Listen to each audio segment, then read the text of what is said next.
Howdy. The footage you saw just a second ago was me hiking in the woods this morning along the gunpowder. And I would have stayed there, but there were 8 million other people there and a very large St. Bernard that barked at everything that moved. So I'm back home. I wanted to talk a little bit about green today. Everything is so green. I don't know if you can see the tree behind me and you saw the woods from this morning. Just driving around, the grass is green, the trees are green, the road's green. When people mow it, it's just, everything is so green. It just reminds me of hope and renewal and resurrection almost.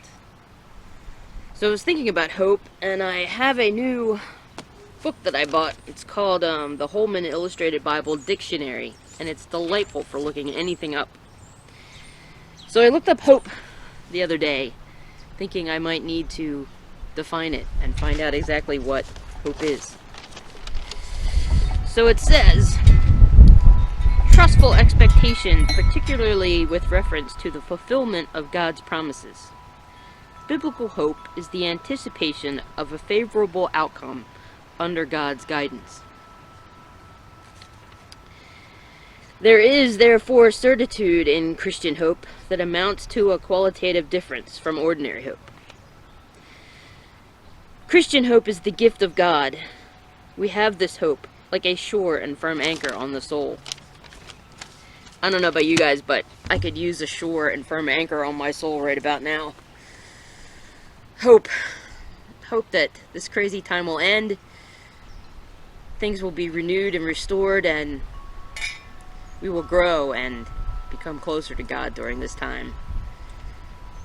That we are resurrected, much like the flowers and the trees from our wintry slumber, to bring forth new life, new relationships, new dreams, new hope.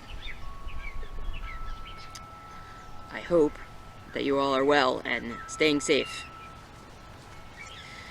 Along with these videos, we've decided to do a couple things that are fun. So I've decided to do a puzzler. So each week I'll show you something or tell you something, and then we'll have you email me or text me the answer. So this week I have 4, 7, 8, I don't know. I have these words for you. See them? The words are assess, banana, dresser, grammar, potato, revive, uneven, and voodoo. Now there are other words like it, but these are the ones that I've displayed today. Each of these words is unique, but they are all in common. These words all have the same uniqueness in common. So look at the words, see what you can figure out amongst them.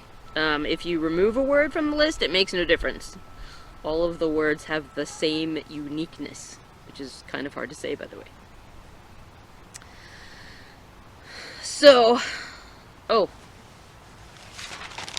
see. Hang on, I had this right.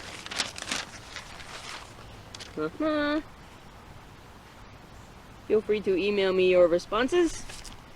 I did actually see this on an email going around this morning, so if you were on that email chain, don't spoil it for the rest of us.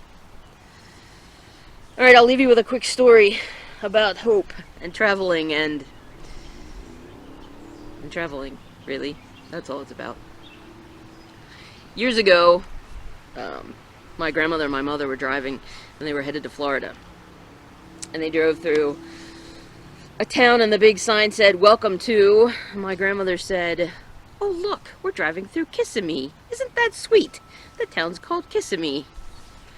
And my mother, having the opportunity to argue with her mother, said, "No, it's named after Native Americans, and the town is called Kissimmee." So they drove on for a little while and stopped for lunch, and they went in and sat down, and the waitress comes over, and my grandmother says, "Wait, before you take our order, will you please tell me where we are, and will you pronounce it for us?" And the waitress looked at him a little funny and said, well, sure. She said, you're in Burger King. Have a good week, all. I hope that you hold on to your hope like an anchor to your soul. Be well. Talk to you later. Bye.